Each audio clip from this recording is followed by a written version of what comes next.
ఒక ప్రస్తావన వచ్చింది మీడియాలో, కేసీఆర్ గారు ఇన్వాల్వ్ అయినట్టు దీంట్లో అని చెప్పి ఒక ప్రస్తావన వచ్చింది. దీంట్లో మీకు సాక్ష్యాధారాలతో పాటు నేను చూపించాలనుకుంటున్నాను. ఇది ఈడీ వాళ్ళు ఫైల్ చేసిన కౌంటర్.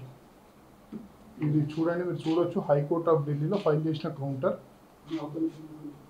దీంట్లో డేట్ కూడా చూడండి, 24/5, సైన్డ్ బై ఈడీ అడ్వకేట్.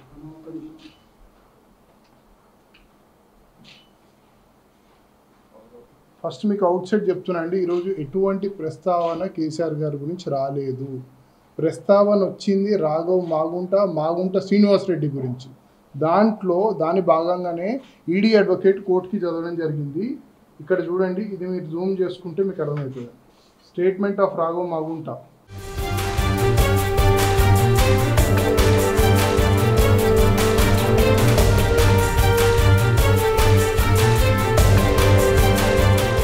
ఇక్కడ చూడండి, ఇక్కడ చదివితే this cash transfer took place on so and so occasions through so and so to an address given by so and so, an amount of so and so was given to so and so.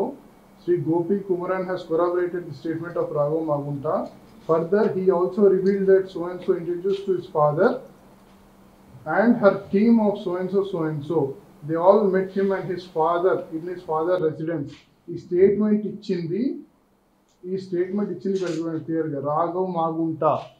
ఇది మాగుంట వాళ్ళ father గురించి ప్రస్తావన. ఇక్కడ మీరు పైన చూస్తే మాగుంట శ్రీనివాసులు రెడ్డి ఆయన గురించి వచ్చిన ప్రస్తావనలో ఈడీ ఆర్గ్యూ చేయడం జరిగింది. దీంట్లో ఎటువంటి సంబంధం లేదు కేసీఆర్ గారికి.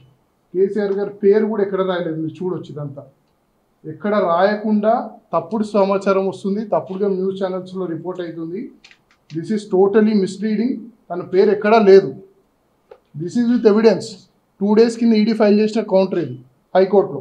So I request all media channels to refrain from posting all this news. ఇటువంటిది ఏవి కోర్టులో జరగలేదు. సో తప్పుడు సమాచారం ఇవ్వకండి, అనవసరంగా తప్పుదోవ పట్టియకండి ప్రజలు. అది రాఘవ్ మాగుంట వాళ్ళ ఫాదర్కి, అదే చూపించాను మీకు. రాఘవ్ మాగుంట స్టేట్మెంట్లో మా ఫాదర్కి ఇంట్రడ్యూస్ చేసిన అన్నారు.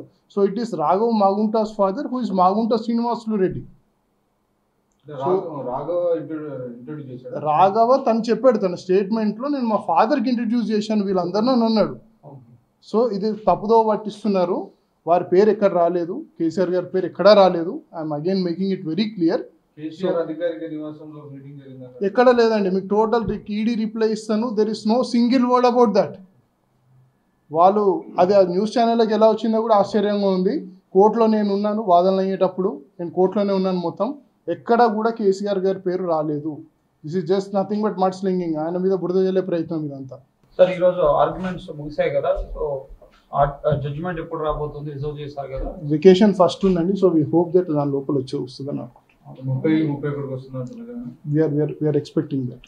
ఫస్ట్ లాస్ట్ వర్కింగ్ డే కాబట్టి అంత లోపల మీ ఆర్గ్యుమెంట్స్ మేము ఇచ్చామండి, కాపీ ఇచ్చాం. రిటర్న్ సబ్మిషన్స్ ఈ రోజు ఇవ్వడం జరిగింది. So this press meet is only to clarify that KCR గారి పేరు ఇక్కడ రాలేదు. It is just an attempt to mudsling on him, to distribute him. అసలు అక్కడ లేదండి. ఎవరో తప్పుడు సమాచారం ఇచ్చారు. కేసీఆర్ గురించి ఎక్కడ కూడా ప్రస్తావన రాలేదు కోర్టులో. I was very much present in the court. ఎక్కడ కూడా రాలేదు. అండ్ మీకు ఇప్పుడు ఈడీ వాళ్ళ రిప్లైతో పాటు చూపించాను, అది రాఘవ్ మాగుంటే వాళ్ళ ఫాదర్ని అన్నారు. సో దిస్ ఎక్కడ అనలేదండి. Nobody has said without evidence. వాళ్ళు రెస్పాన్సిబుల్ ఇన్వెస్టిగేట్ ఏజెన్సీ ఉండగా న్యూస్లో ఇక్కడ వాళ్ళు ఎక్కడ కూడా పేపర్ మీద పెట్టండి, వాళ్ళు ఏది ఓవరాల్గా చెప్పరు. And this was file 2 days back. So ఎటువంటి డెవలప్మెంట్ లేదు. అదంతా తప్పుడు ఇన్ఫర్మేషన్. అది అసలు కవిత గారికి ఇన్ఫర్మేషన్ లేదు, ఇన్వాల్వ్మెంట్ లేదంటే ఇంకా వాళ్ళ ఫాదర్ మీదకి వెళ్ళడం అనేది నిజంగా దురదృష్టకరం. అది మాకు తెలియదు అండి, ఎట్లొచ్చిందో తెలుగు, but that is wrong. So intention కొంతమంది కావాలని చెప్పి బురద జల్లాలనే ప్రయత్నం కూడా చేస్తారు. So we request everyone not to show wrong information in the media channels. ఎందుకంటే అది టోటల్గా అది చాలామంది ఎంతోమంది చూస్తారు రోజు న్యూస్ ఛానల్స్. సో తప్పుడు ఇన్ఫర్మేషన్ వెళ్తుంది. So I kindly request everybody, ఇట్లాంటివి తప్పు వార్తలు మీరు ఒకసారి చూసుకోండి, 1-2 సార్లు చూసుకుని మీరు పోస్ట్ చేయండి ఏం చేసినా కూడా. సో ఇట్లాంటి తప్పుడు వార్తలు ఇవ్వకండి.